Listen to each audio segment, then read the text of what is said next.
This is the agenda of Belton City Council work session and special meeting October 2nd, 2018. Calling the work session to order. I have the Pledge of Allegiance led by Councilman Van Winkle. Pledge allegiance to the flag of the United States of America and to the republic for which it stands, one nation, indivisible, with liberty and justice for all.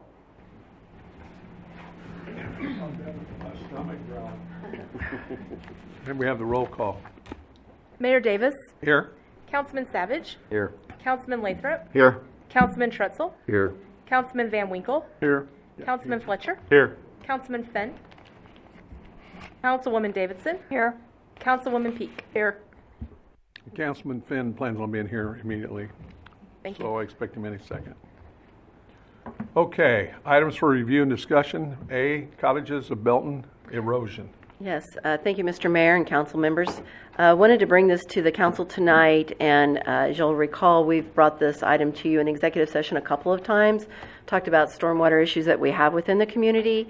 Representatives from the cottages had intended on being here this evening. Unfortunately, something happened and they were unable to come this evening. I almost pulled it from the agenda, but that happened today, and I thought, well, we're just going to go ahead and talk about this tonight, and as we get additional information, we'll bring it to you. Just as you'll recall in the past, city engineers and legal staff have been spending some significant time in responding to concerns brought to us by prominent businesses in our area. And this one in particular is the cottages. It is located in the Oil Creek tributary, and it's seen quite a bit of erosion increasing to a critical level between the I-49 corridor and the edge of their property, particularly after last July and August heavy rains that we saw, the once in every 500 and 1,000-year floods. This project is difficult to evaluate and manage and find a solution for, as their attorney contacted us and asked if the city would be willing to look at this with them. So in short of going to any type of legal matter, we wanted to look at this and try to make this a best practice and look and see what it is that we could do with this property. The water is coming from upstream in the watershed, and has come into this area, and many of the businesses that are in that area did not have appropriate water retention from that are within this watershed. And so now we're looking at this and having to handle it. And that this is not a issue that's come up here recently. This is an item that has come from over the last 30 years. We're bringing it to your attention tonight just as another update because we've partnered with them and in trying to reach a conclusion that will work for everybody. It's been almost a year since we received a letter from their attorney, and so we've been working with their engineering firm and their consultant to come up with a practical scenario that will work for everyone. Ultimately, what you're going to see tonight is, as we love to call it in-house, is kind of how the sausage is made, and how we've tried to bring a lot of different scenarios together to reach a solution that will work long-term for this site, as well as bring all of the interested parties together that we can. And you'll find out tonight that not only has the city been asked to look at this, but from the cottages has, their engineering firm has, and we've asked MoDOT for their assistance because the water that's coming through into that area is right there on the I-49 corridor, and that's part of their water tributary way. So Celia has some information for us tonight and has a presentation. So Celia, if you want, let's go ahead and get started.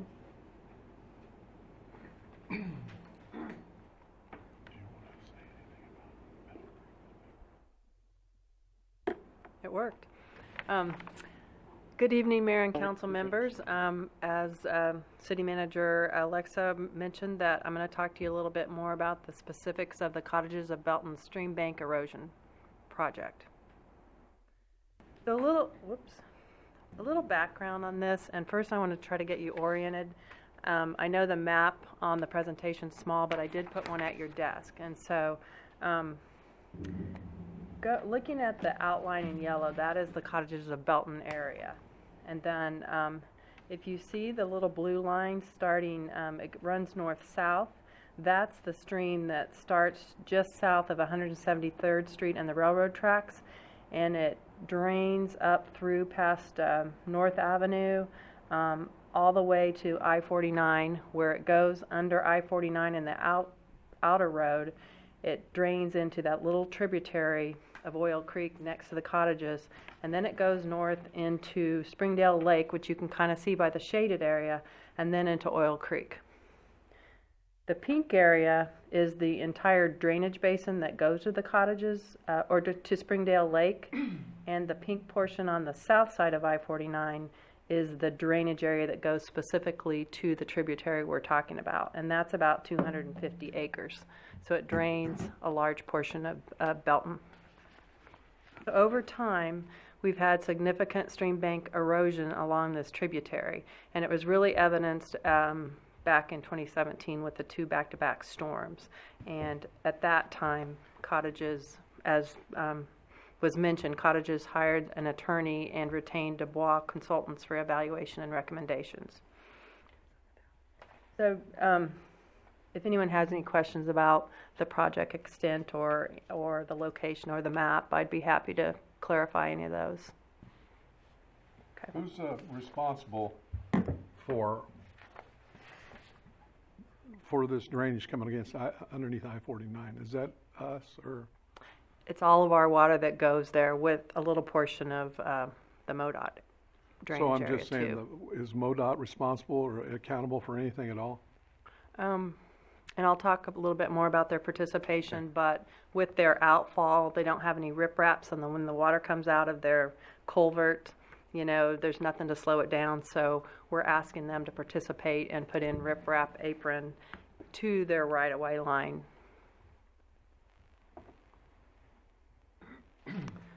So here's an aerial, a little hard to see too, but the yellow line crossing the outer road is where the culvert is, the MoDOT out culvert, and it discharges into the stream, and it's a little bit hard to see with all the brush along there, but as you can see, the stream meanders its way, and then it discharges into the stream, Springdale Lake, up at the top of the slide. And if you look at cottages, it was constructed back in 1995, and back in the standards of the day, we didn't have a stream bank buffer. And so today, our requirements are a buffer so that this size drainage area, we'd have 100 feet on each side of the drainage area. So this development wouldn't be allowed to be so close to the stream, because as you know, streams meander over time, and this has just happened to meander closer to the cottages where we're concerned about settlement. Here's a couple pictures of the tributary. The one on the left, if you can see the riprap, there's a water line that crosses perpendicular to the stream, and it really runs along the outer road, but it kind of looks, with the orientation of the cottages, it looks kind of strange, but it goes underneath the stream. And back in 2017 in the big storms, it became exposed with all the erosion, and it burst, and we had to go in and fix that. So the riprap is part of that. I think there was more at the time, but it's kind of sloughed off. But I wanted to point that out if you do remember that water line replacement. And as you can see, the banks are really eroding. You can see the tree roots, and there's nothing to hold them in place, so it's not stabilizing the stream. There's no vegetation, and it just continues to erode.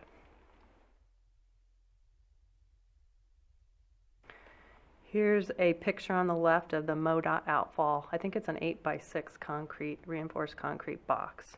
And as you can see, there's no riprap, so it comes, the water comes, you know, with the velocities it comes through there, and then it just discharges into the stream with no dissipation. So that riprap will help slow it down a little bit. The picture on the right is standing on the west side of the bank. And if you take a look at it, the stream doesn't look so big unless you've seen all the other pictures. But I wanted to show this one because if you see the figure on top of the hill, right below there, it looks like kind of a wall. But that's really, the cottages actually tried to do some work to protect their property, and they installed some gabion baskets along there. And the gabion baskets are like, and you've probably seen them along streams, but rocks that are placed into a wire basket, and you use those for stabilization. So they put those along there to try to protect their property. Of course, it doesn't stop any of the erosion of the stream, and I'm not sure that how effective it's been, but that's something they did about 5 years ago, I understand.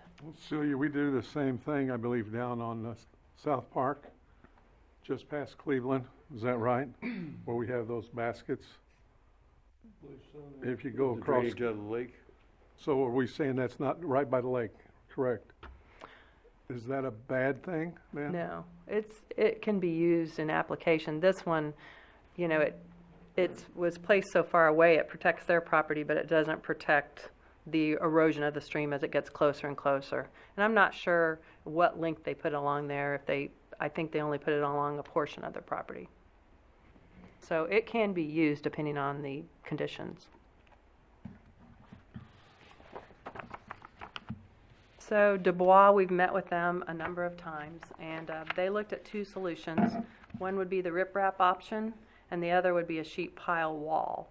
And, a lot of people like the riprap option because it's a natural solution. You have to maintain the riprap, but it's not too difficult to go in and replace it or add more.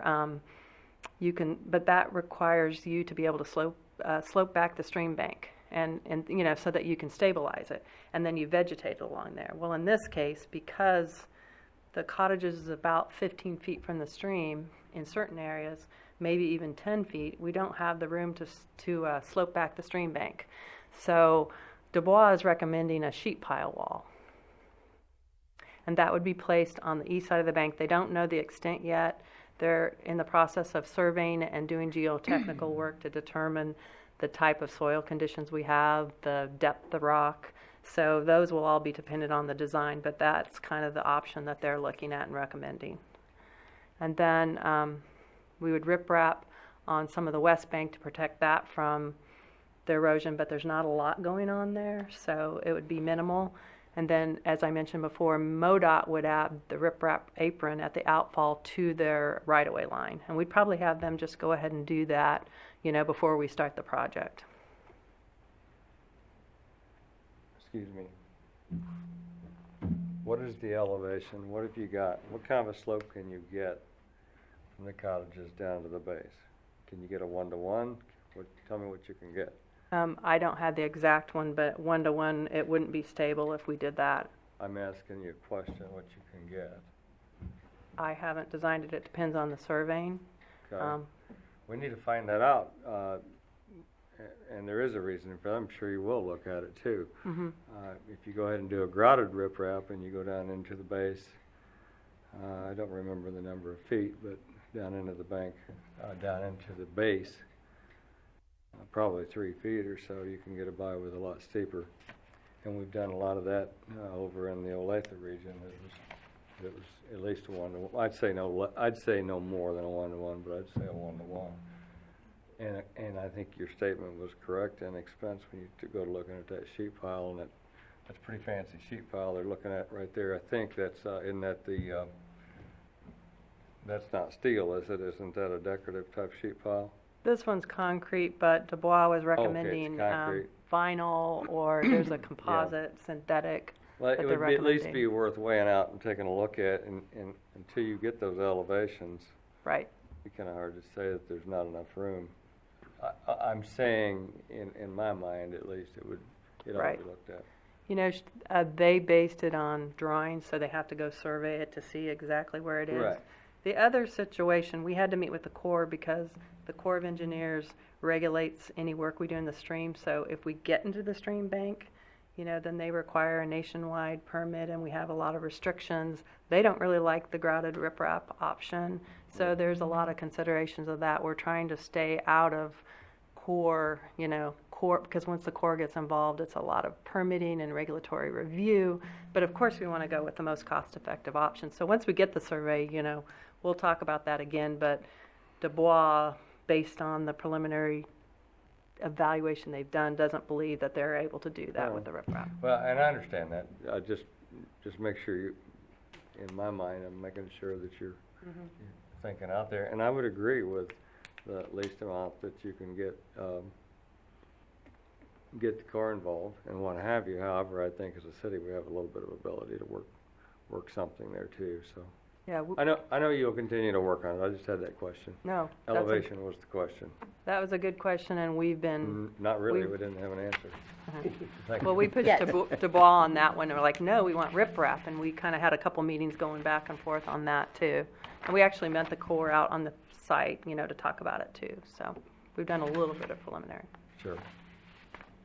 but good point. So that's the end of my presentation. Sorry, go ahead. How deep does this sheet pile wall go? I'm assuming, I'm kind of referring to Lake the Ozarks where they don't even want to let you do that. They do the riprap. They won't you put up walls anymore. But it has to do with the waves popping into it. But how deep do we go before we erode underneath this wall? So if you look at your package, the Dubois provided this, you know, they talked to a manufacturer and they provided this schematic. And Yeah. and of course, it's based on the surveying, this one right here in your package. But they're showing it 10-foot max, and 2 feet of that would be above ground. So Okay. they show the sheet pile, they show drainage. You need the drainage so that it, you know, it can capture the moisture and release it. And then they show a rod and earth anchor behind the sheet pile wall. Okay. The other question I have is we have all this development that may go up on the south part of 49 here, the large pink area, Cunningham. So we may take care of this temporarily right now, but if we have development up in here, we got to stop the water up in here as well. On the south part of 49, between Mullen and 49. A lot of that's undeveloped area. So we will be requiring, as our stormwater requirements, will be requiring detention for any development that goes in. So that should help, you know, not adding any more stormwater to what's already going there. There's no way we can force the Springdale Lake to control some of this water. But through their drainage system is not stopping anything, it's flowing on through.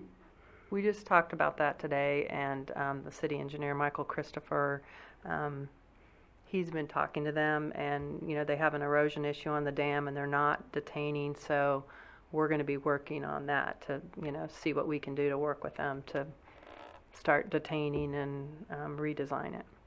We've Thank you. actually sent them a specific letter requesting their participation in evaluating the changes that have occurred at the lake over time. So that is right up there on the list with that whole evaluation of the Oil Creek corridor.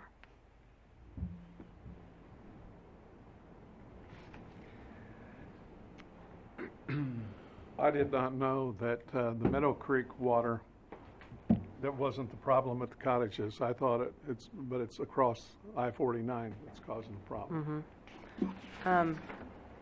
You know, there's a little bit of the new development, the Meadow Creek development that will go in there, but they do have the detention and they're redesigning and reconfiguring that, so that shouldn't add to any issues. In engineering and all that, do you like to take the meanders out or leave them in? If they go back and redesign a stream, they have riffles, and I'm no expert, but they purposely design it to, you know, allow the stream to meander and flow, because it will over time anyway. So they give enough room to do that, and they leave the meanders in. Otherwise, it'll just naturally go back and erode. It'll go where it wants to go anyway. Right. Questions? Savage has ones too, so. Councilman Savage? I just continuing on, when there's a solution for cottages for saving the property, which is ultimately what that's about. It's about the erosion on that. We get that flowing on through there. I see the lake behind it. What else have we got that's breaking up being a problem here. Where's this headed, I guess is what I'm trying to say. Backstream, I know there's some property on up past, should be 58's what I'd call it, North Avenue. There's some property up there where that stream comes through that's possible development. I think there's a car wash and a few Yeah. things like that around there. Is there anything there, if we start to flow that on through any better at the cottages, that we're gonna be waking up another problem down here or below? You know, the car wash has to meet our requirements. You know, there's a certain, I think it's less than a certain amount you don't have to detain because it's somewhat negligible. But I mean, all the properties that redevelop, we're going to require detention just because we can't add any more water. So we're going to continue to look at that watershed. We're going to work our way downstream, you know, hopefully work with Springdale Lake. We're going to go downstream into Oil Creek and take a look at what we can do there. Are there areas that we can detain more? So, you know, that's just going to be a big focus for us as we go a little bit at a time. And I'm just wondering, if we get this to flowing through, obviously it's going to be designed, it's going to be designed with a curve. It already has a curve. We're going to flow it through. It's no longer going to have the trees and the wobbly banks, if you will, to kind of slow it down. And that is what it's about, just slow it down.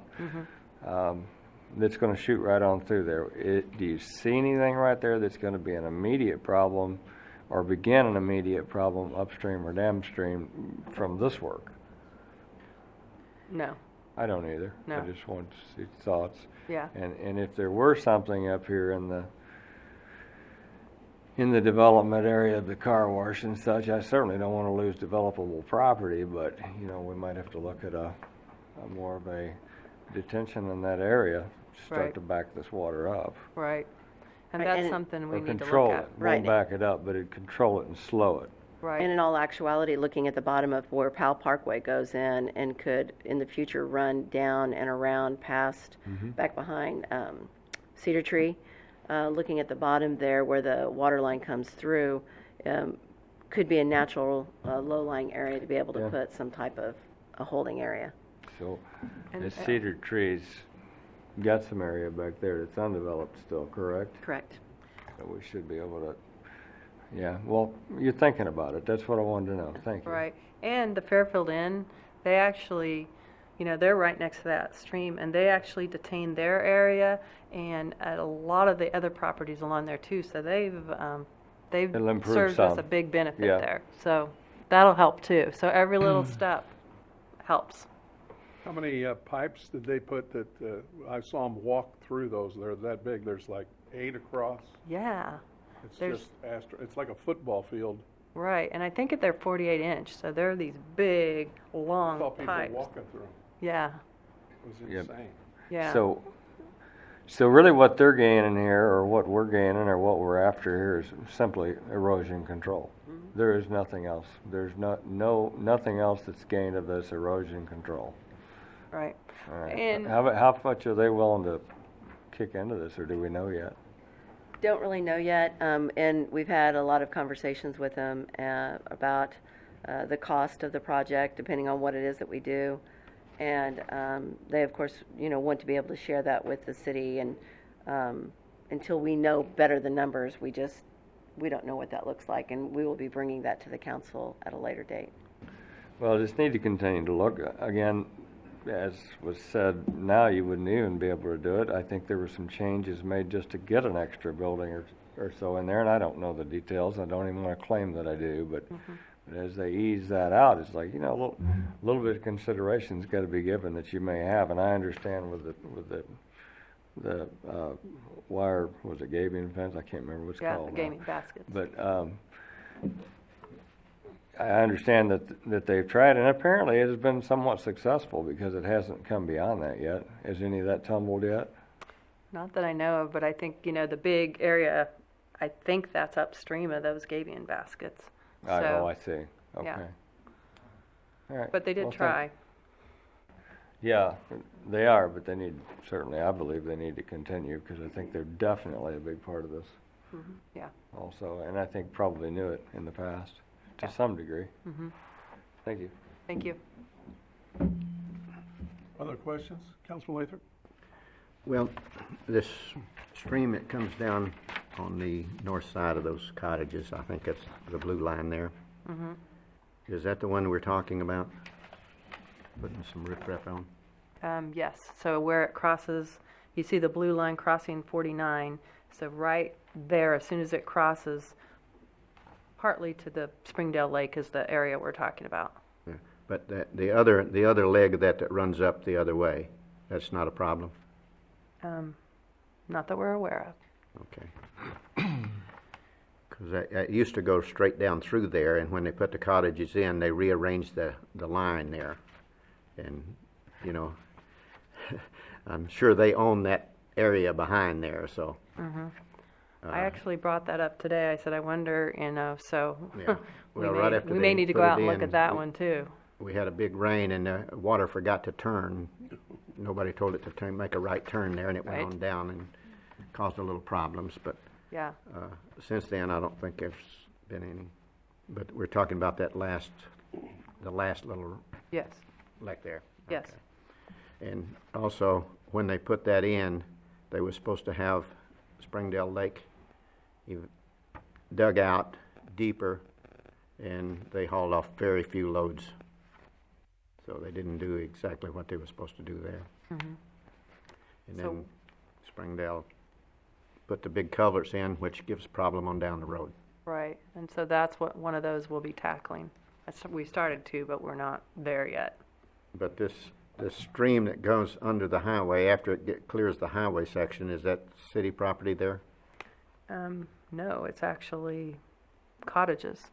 So it goes to the MoDOT right-of-way, and that stream was never dedicated to the city. So it's on cottages property, and then it's on Streamdale Lake property. Okay, so actually, the city of Belton doesn't own anything in there, doesn't own it. No. Okay. Thank you. Thank you. Yes, Councilman Fletcher? I know you mentioned about MoDOT taking care of their little area. Are they helping us beyond that? I mean, they ultimately didn't take care of their problem. I mean, are we just not asking them to help, or is it? We've asked them, and we're like, well, let's split it all three ways. And they said, we sized our culvert appropriately. There's been more water over time. We'll put the riprap below our area, but that's the end of our participation. Simply conveying the water that comes from that upper watershed. Okay. Other questions? No comments? Thank you very much. Thank you. Thank you. Other business. I know I've got one I can do first. We know we have a public forum going on in city's ballot questions. That'll be Saturday, October 13th at, I believe, 10 a.m. Is that what time we'll be here in this area on that day, Saturday, October 13th at 10 a.m. Want to encourage all the council members, any staff that wants to come for any kind of questions. It'll be a good time to meet with the public and see what they feel like and what their questions are.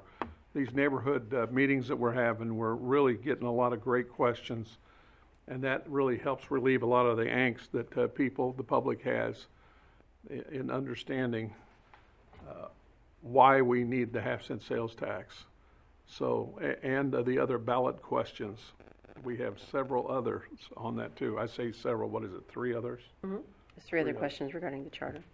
So we encourage you to be there, everybody, and let the public know also that it's going to be, did I forget anything? Coffee with the cops tomorrow.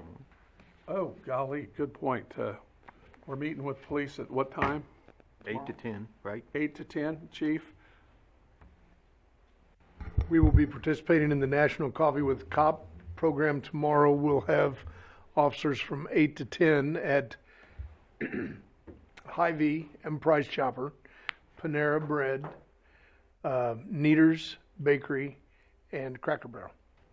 So I'm going to have my wife not fix me any coffee in the morning. I'm just going to skip from place to, we're buying our own coffee though, aren't we? Isn't that what we decided? You're buying mine, I think, is what I heard. Well, that's a lot of coffee. That'll be a good thing, and our police have been really busy lately, so they could probably use, we may not have a whole lot of policemen there tomorrow. We've assigned folks to be there, so Okay. they'll be there. That'll be good. Any questions on that? Councilwoman Davidson, you were going to report on, Oktoberfest. okay. Yeah, so we had great weather. Memorial Park, excuse me, for Oktoberfest this past Saturday. Thanks to all who came out to enjoy the activities and the contests. And thank you to Arvis Bank for sponsoring it. I know when I was there Saturday evening, they had a contest where it was like how long you could hold a full stein of beer out, like from your body. I couldn't do that Which at all. clearly I won. Just kidding. And the gentleman that won, I think he held it for almost 5 minutes, which was seemed He's pretty not a good impressive. drinker then. I go, no comment. And thank you to Martin City Brewing Company for sponsoring the beer garden, and ROM for sponsoring the Kids Jam and Junction. That was probably like my favorite part, was that the petting zoo with the lemur. I thought was just like great. the coolest thing ever. So it was, could not have been a more perfect evening for an event like that. Yeah, it was fun. I'd encourage everybody to get to those. That was unique. The kids loved that by far, letting them eat. One of them told me that, a little girl said that the camel, it almost ate my hand. and it was just eating the food out of the hand of the girl. It was really cute. It was a lot of fun. We had several of our first responders there too. So it was good things. Is there anything that either one of you want to report on for other business? We had a fire wind just south of town. How'd that turn out? It was Sunday night, Monday morning. It was okay as fires go, I guess. It was a small fire. We got to it quickly and got it put out, so no injuries. So I will add Saturday that we, in conjunction with or in partnership with Spectrum, is it Spectrum? Yeah, Spectrum. We did a smoke detector drive in the city. That's right. And touched 800 houses and delivered 200 smoke detectors. So Cool.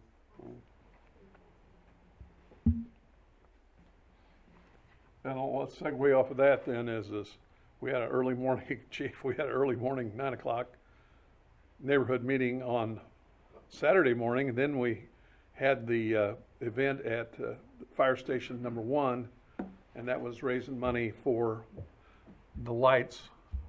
And I gave them your contribution, and I said, this is what Chief and I, no, I did. But it was a great deal, great turnout. And it was we've got to get some contributions to get that done so we get lights on Main Street. Did you want to say anything police-wise, or I'm trying to think? Police Academy signups, are they done? Oh, my, yeah. I saw some action on Facebook on that. Yeah, we did end up with, I believe we were at 12 last time I checked. Those did end yesterday, but if somebody wants to do a late sign up, we will take their applications still. Is that a good number? We were hoping for 15, 12 to 15. We were going to cut it off at 25. So. Wow. Yeah, there was some action on Facebook this afternoon about how excited they were that they got accepted. So that's going to be a good thing. Our thoughts and prayers again are out with our high school students we've lost. We've lost, now I don't know for sure, four students and different things, and our thoughts and our prayers are with the families and friends. It's not good, and I've been an educator a lot of years. You just don't get over that very quick. So we're still praying for everybody in that case, and we know it's tough on our first responders to go to those types of events, and our hearts and our feelings are for them also. Any other new business? Seeing none, I'd like to entertain a motion to, or do I even need a motion? Just adjourn the work session. Work session's adjourned. I'd like to call a special meeting to order. With that, do we have to take a roll call? And we need to call for a motion to enter executive. There we go. Here we go. Motion to enter executive session, discuss matters pertaining to legal actions according to Missouri State Statute 610-0211, and the record be closed. Second. Motion and a second. Discussion. Seeing none. Councilman Fletcher, Aye. Councilman Savage, Aye. Councilman Lathrop, Aye. Councilman Van Winkle, Aye. Councilman Trutzel, Aye. Councilwoman Davidson, Councilwoman Peak, Aye. Mayor Davis. Aye. Did everybody get called? Okay. With that, we're adjourned. Thank you all.